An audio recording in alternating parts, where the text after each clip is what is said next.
வணக்கம். இது பரதி ஊடகத்தின் காலை நேர பிரதான செய்திகள். முதலில் தலைப்புச் செய்திகள். ஜோசப் பெர்ராயசிங்கம் படுகொலை 20 ஆண்டுகளின் பின்னர் டேவிட் பெர்ராயசிங்கம் தகவல். தேசபந்து மீதான விசாரணை நாடாளுமன்றத்தில் சமர்ப்பிக்கப்பட உள்ள அறிக்கை. போதைப்பொருள் விற்பனையில் மொட்டுக்கட்சி உறுப்பினர் அதிரடி கைது. மசாஜ் நிலைய பெண் ஊழியரை கடத்திய காவல்துறையினர் கைது. ஜனாதிபதிக்கான அதிகார அதிகரிப்பு அதிக ஆர்வம் காட்டும் அனுர. இனிய பாரதி வீட்டில் பதுங்கு குழியா கொழும்பிலிருந்து பறந்த சிஐடியின் அதிநவீன ஜீப். சந்தேகத்தின் பேரிலான கைது உயர் நீதிமன்றத்தில் அதிரடி தீர்ப்பு. நாட்டில் எரிபொருள் நுகர்வு தொடர்பில் வெளியான முக்கிய அறிவித்தல். ஒவ்வொரு மேலதிக நிமிடங்களுக்கு மேலதிக சம்பளம் வேண்டும் ஆசிரியர்கள் கோரிக்கை. இலங்கையில் வேகமாக பரவி வரும் நோய் மக்களுக்கு வெளியான எச்சரிக்கை. கொழும்பில் விருந்து நடந்த பகுதியில் சுற்றி வளைத்த போலீசார் 21 பேர் அதிரடி கைது. இனி தொடர்வன விரிவான செய்திகள்.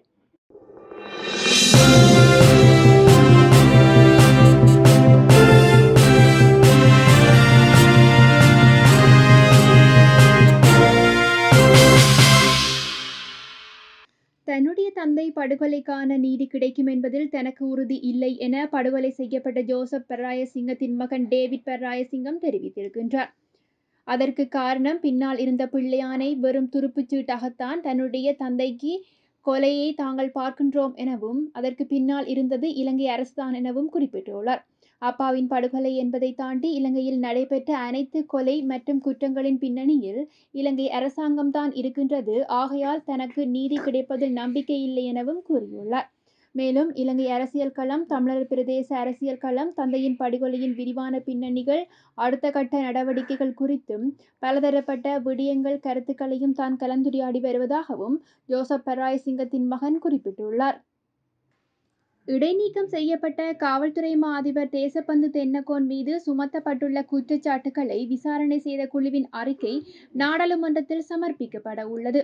இதன்படி குறித்த அறிக்கை வரும் வெள்ளிக்கிழமை நாடாளுமன்றத்தில் ஒழுங்கு புத்தகத்தில் சேர்க்கப்படும் எனவும் அறிக்கை ஒன்று நாடாளுமன்றத்தில் தாக்கல் செய்யப்பட்ட 5 நாட்களுக்கு பின்னர் அது ஒழுங்கு புத்தகத்தில் சேர்க்கப்பட வேண்டும் என்ற அடிப்படையில் இந்த அறிக்கை ஒழுங்கு புத்தகத்தில் சேர்க்கப்பட உள்ளதாகவும் கூறப்பட்டுள்ளது.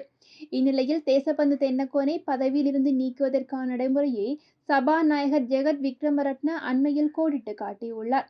முன்னதாக தென்னக்கோனின் தவறான நடத்தை குற்றச்சாட்டுகளை விசாரிக்க நியமிக்கப்பட்ட குழு தென்னக்கோனை குற்றவாளி என ஒருமனதாக தீர்ப்பளித்தது.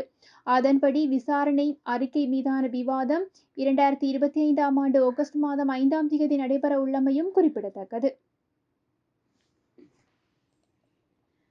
கம்பளை நகர சபையின் பொதுஜன பெரமுன கட்சியின் நகர்மன்ற உறுப்பினர் ஒருவர் கைது செய்யப்பட்டுள்ளார். குறித்த நபர் கஞ்சா விற்பனையில் ஈடுபடுத்திய நிலையில் காவல்துறையினரால் கைது செய்யப்பட்டுள்ளதாக கூறப்பட்டுள்ளது. அண்மையில் நடைபெற்று முடிந்த உள்ளூராட்சி மன்றங்களுக்கான தேர்தலில் பொதுஜன பெரமுன கட்சி சார்பிலே போட்டியிட்டு அதிகூடிய வாக்குகளுடன் கம்பகா நகர சபைக்கு தெரிவான உறுப்பினர் ஒருவரே இவ்வாறு கைது செய்யப்பட்டுள்ளதாக கூறப்பட்டுள்ளது. குறித்த நபர் மீது இதற்கு முன்னரும் கள்ளச்சாராயம் காய்ச்சியமை உள்ளிட்ட பல்வேறு வழக்குகள் விசாரணையில் தெரிய வந்துள்ளன. இந்நிலையில் கஞ்சாவுடன் கைது செய்யப்பட்ட அவரை எதிர்வரும் 30ஆம் தேதி வரை விளக்கமறியலில் வைக்குமாறு கம்பளை மஜிஸ்ட்ரேட் நீதிமன்றம் உத்தரவிட்டுள்ளமையும் குறிப்பிடத்தக்கது. ஆயுள்வேத மசாஜ் நிலையம் ஒன்றில் பணியாற்றும் பெண் ஒருவரை கடத்தி தாக்குதல் நடத்திய காவல்துறை உத்தியோகத்தர் ஒருவர் கைது செய்யப்பட்டுள்ளார். இந்த சம்பவம் பாணாந்துறை அடுத்துள்ள வாத்துவை தல்பிட்டிய பிரதேசத்தில் நடைபெற உள்ளது. சம்பவம் தொடர்பிலே அங்குள்ள மசாஜ் நிலையம் ஒன்றிற்கு சென்ற பாணாந்துறை குற்றத்தடுப்பு பிரிவின் காவல்துறை உத்தியோகத்தர் ஒருவர் மசாஜ் பணியாளரை தகாத உறவுக்கு அழைத்துள்ளார். அதற்கு அவர் இணங்க மறுத்ததை அடுத்து குறித்த பெண் பணியாளரை தாக்கி மசாஜ் நிலையத்தில் இருந்த பணத்தையும் கொள்ளையடித்துள்ளதாக கூறப்பட்டுள்ளது. இந்நிலையில் அதன் பின்னர் மேற்கொண்ட பெண் பணியாளரை கடத்தி வந்து வாத்துவை நகர் மத்தியிலும் தங்கியுள்ளார்கள். சம்பவம் தொடர்பிலே கிடைக்கப்பெற்ற முறைப்பாட்டை அடுத்து தாக்குதல் மேற்கொள்ளப்பட்ட காவல்துறை உத்தியோகத்தர் கைது செய்யப்பட்டுள்ளதாகவும் மசாஜ் நிலையத்தில் கொள்ளையடிக்கப்பட்ட 27,000 ரூபாய் பணமும் அவரிடமிருந்து மீட்கப்பட்டதாகவும் கூறப்பட்டுள்ளது. குறித்த காவல்துறை உத்தியோகத்தருக்கு எதிராக சட்ட நடவடிக்கைகள் எடுக்கப்பட்டு வருகின்றமையும் குறிப்பிடத்தக்கதாகும். ஜனாதிபதிக்கான அதிகாரங்களை அதிகரித்துக் கொள்வது தொடர்பிலே ஜனாதிபதி அனுரகுமார திசாநாயக்க மற்றும் அவருக்கு நெருக்கமானவர்கள் ஆர்வம் காட்டி வருவதாக தெரிவிக்கப்படுகிறது. இதன் காரணமாக மிக விரைவிலே அரசியல் அமைப்பில் திருத்தச் சட்டம் ஒன்று கொண்டுவர அவர்கள் உத்தேசித்துள்ளதாகவும் கூறப்பட்டுள்ளது. தற்போதைய நிலையில் சுயாதீன ஆணைக்குழுவின் உறுப்பினர்கள் உள்ளிட்ட அரசாங்கத்தின் முக்கிய பதவிகளுக்கு அரசியல் அமைப்பு சட்டத்தின் அங்கீகாரம் பெற்ற நியமனங்களே மேற்கொள்ளப்பட வேண்டிய நிலையில் காணப்படுகிறது. இந்நிலையை மாற்றி ஜனாதிபதிக்கு தேவையானதை குறித்த பதவியில் நேரடியாக நியமிக்கத்தக்க வகையில் அல்லது அரசியலமைப்பு பேரவையில் ஜனாதிபதிக்கு தேவையானவர்களின் எண்ணிக்கை அதிகரித்துக் கொள்ளும் வகையிலும் குறித்த அரசியலமைப்பு தீர்த்திட்டம் அமையப்பெற்றுள்ளது. ஜனாதிபதி அனுரகுமாரவின் நெருங்கிய நண்பர் ஒருவரே கணக்காய்வாளர் நாயகம் பதவிக்கு நியமித்துக் கொள்வதற்கான முயற்சிகளையும் அரசியலமைப்பு பேரவை நிராகரித்துள்ளது. இதன் காரணமாகவே அரசியலமைப்பு பேரவை மற்றும் ஏனைய சுயாதீன குழுக்களின் அதிகாரத்தை கட்டுப்படுத்தி அவற்றை ஜனாதிபதியின் நேரடி கட்டுப்பாட்டின் கீழ் கொண்டுவர அரசாங்கம் உத்தேசித்துள்ளது. அதற்கான அரசியலமைப்பு திருத்தச் சட்டம் விரைவிலே உருவாக்கப்பட உள்ளதுடன் அது தொடர்பிலே அரசியலமைப்பு நிபுணர்கள் பலருடன் அரசாங்கத்தின் முக்கியஸ்தர்களும் கலந்துரையாடல்களை மேற்கொண்டு வருவதாக தகவல்கள் தெரிவிக்கின்றமை குறிப்பிடத்தக்கது. கிழக்கு மாகாணத்தில் நடந்த பல சம்பவங்கள் தொடர்பிலே இனிய பாரதி என அழைக்கப்படும் கிழக்கு மாகாண சபை முன்னாள் உறுப்பினர் புஷ்பகுமாரை கடந்த 6ஆம் திகதி சிஐடியினர் கைது செய்திருந்தார்கள். இந்நிலையில் கைது செய்யப்பட்டு தடுப்பு காவலில் வைக்கப்பட்டுள்ள கருணா பிள்ளையான் அணியின் முக்கியஸ்தரான இனிய பாரதியின் விவகாரங்கள் தொடர்பிலே ஆராய்வதற்காக பல தகவல்கள் திரட்டப்பட்டு வருகின்றன. கடந்த 2005 மற்றும் 2008ஆம் ஆண்டுக்கு இடையில் கிழக்கு மாகாணத்தில் நடந்த கொலைகள், கடத்தல்கள், காணாமல் போதல்கள், துப்பாக்கிகளை பயன்படுத்துதல், சித்திரவதை கூடங்களை நடாத்துதல் போன்று மிரட்டி பணம் பறித்து தொடர்பான விசாரணை நடவடிக்கைகள் நடாத்திய பின்னர் திருக்கோயில் மற்றும் சந்திவெளி பகுதிகளில் இந்த கைதுகள் முன்னெடுக்கப்பட்டது. இதனையடுத்து குறித்த விவகாரங்கள் தொடர்பிலே ஆராய்வதற்காக கொழும்பிலிருந்து வந்த குற்றத்தடுப்பு பிரிவினர் சிரேஷ்ட அதிகாரிகள் அம்பாறை மாவட்ட அலுவலகங்கள் மற்றும் முகாம்களில் பல தேடுதல் நடவடிக்கைகளை மேற்கொண்டிருந்தார்கள். கைது செய்யப்பட்டவர்களை நீதிமன்றத்தில் முன்னிலைப்படுத்துவதற்கு முக்கிய ஆதாரங்கள் தேவைப்படுகின்றன எனவும் இதற்கு கருத்திற்கொண்டு குற்றப்புலனாய்வு பிரிவினரும் போலீசாரும் இணைந்து இந்த தேடுதல் நடவடிக்கையில் ஈடுபட்டுக் கொண்டிருப்பதாகவும் கூறப்பட்டுள்ளது. சந்தேகத்தின் பேரில் மட்டும் ஒருவரை தடுத்து வைத்திருப்பது அவருடைய அடிப்படை உரிமைகளை மீறும் செயல் என உயர் நீதிமன்றம் அதிரடி தீர்ப்பு வழங்கியுள்ளது. 2009ஆம் ஆண்டில் முன்னாள் அமைச்சர் ஜெயராஜ் பெர்னாண்டோ புள்ளே கொலை வழக்கில் சந்தேகத்தின் பேரில் கைது செய்யப்பட்ட அப்போது கம்பஹா மாவட்ட காவல்துறை அத்தியட்சகராக கடமையாற்றிய லக்ஷ்மன் குமார கைது செய்யப்பட்டு தடுத்து வைக்கப்பட்டிருந்தார்.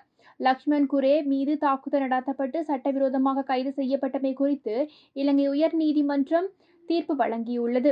அமைச்சர் பெர்னாண்டோ புள்ளே கொலை வழக்கில் கைது செய்யப்பட்ட குரே புஸ்ஸா சிறையில் வலை செய்யப்பட்டு நீண்ட நாட்கள் தடுப்பு காவலில் வைக்கப்பட்டிருந்ததன் மூலம் அவருடைய அடிப்படை உரிமைகள் மீறப்பட்டதாக உச்ச நீதிமன்றம் தீர்ப்பளித்துள்ளது.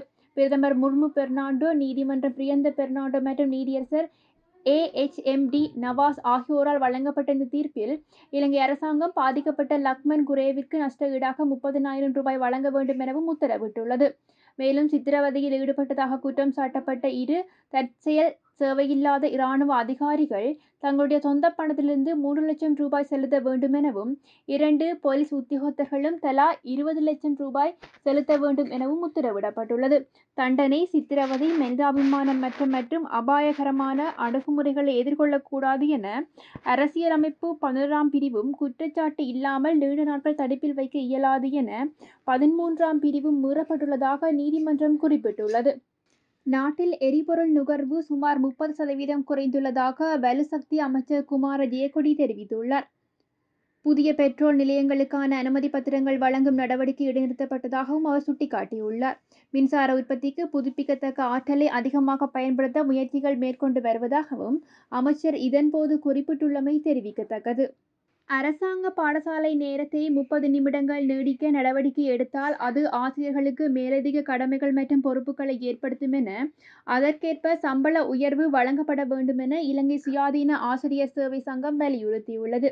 இந்த கருத்தை முன்மொழிந்து சங்கத்தின் தலைவர் சந்திமால் விஜயரத்ன 30 நிமிடங்கள் நீடிப்பது மாதாந்திர சேவை காலமாக 20 நாட்களில் 10 மேலதிக சேவைகள் நேரங்களை சேர்க்கும் எனவும் இது ஆசிரியர்களின் சம்பளத்தை நேரடியாக பாதிக்கும் ஒரு போக்காகவும், தொடர்புடைய முன்மொழியப்பட்ட திட்டம் கற்பித்தல் நேரத்தை நீடித்தாலும் ஆசிரியர்களின் சம்பளம் நியாயமான முறையில் அதிகரிக்கப்பட வேண்டும் எனவும் கல்வி அமைச்சகம் ஆசிரியர்களின் தொழிற்சங்கங்களுடன் கலந்தாலோசித்து அதனை செயல்படுத்த வேண்டும் எனவும் வலியுறுத்தியுள்ளார்கள். இலங்கையில் வாய்ப்புற்றுநோய் வேகமாக பரவி வருவதாக மருத்துவ நிபுணர்கள் எச்சரிக்கை விடுத்துள்ளார்கள். தற்போதைய நிலையில் வாய்ப்புற்றுநோய் காரணமாக அதிகளவிலான நோயாளிகள் இறக்கும் நாடுகளில் இலங்கையானது 5ஆம் இடத்தில் இருப்பதாகவும், இலங்கையில் நாளாந்தம் குறைந்தபட்சம் 3 வீதம் வாய்ப்புற்றுநோயால் இறக்கின்றார்கள் எனவும் இலங்கை தேசிய புற்றுநோய் தடுப்பு மையம் வெளியிட்டுள்ள புள்ளி விவரத்தில் கூறப்பட்டுள்ளது. போன வருடம் தோறும் 3,100,000 பேரளவில் வாய்ப்புற்று நோய்களின் எண்ணிக்கை இலங்கையில் அதிகரித்துள்ளதாக தெரிவிக்கப்பட்டுள்ளது. கொழும்பு புறநகர் பகுதியில் ஃபேஸ்புக் மூலம் ஒழுங்கு செய்யப்பட்ட போதைப்பொருள் விருந்து ஒன்று சுற்றி வளைக்கப்பட்டுள்ளது. கடுவல வெளிவெட்ட பகுதியில் நடந்த விருந்தில் 21 இளைஞர்கள் கைது செய்யப்பட்டுள்ளதாகவும், கடுவல போலீசாருக்கு கிடைத்த தகவலின் அடிப்படையில் இந்த சோதனை நடத்தப்பட்டதாகவும் கூறப்பட்டுள்ளது. இதன்போது சந்தேக நபர்கள் நாட்டிற்கு வரி இல்லாமல் இறக்குமதி செய்யப்பட்ட சிகரெட்டுகள் மற்றும் போதைப் பொருட்கள் வைத்திருந்தமை கண்டுபிடிக்கப்பட்டது. சந்தேக நபர்கள் 22 முதல் 27 வயதிற்கு உட்பட்டவர்கள் எனவும், நாட்டின் பல்வேறு பகுதிகளிலும் கொழும்பை சுற்றியுள்ள பகுதிகளிலும் வசிப்பவர்கள் எனவும் கடுவல காவல்துறையினர் குறிப்பிட்டுள்ளார்கள். சந்தேக நபர்கள் கடுவல நீதவான் நீதிமன்றத்தில் ஆஜர்படுத்தப்பட உள்ளதாகவும் தெரிவிக்கப்பட்டுள்ளது.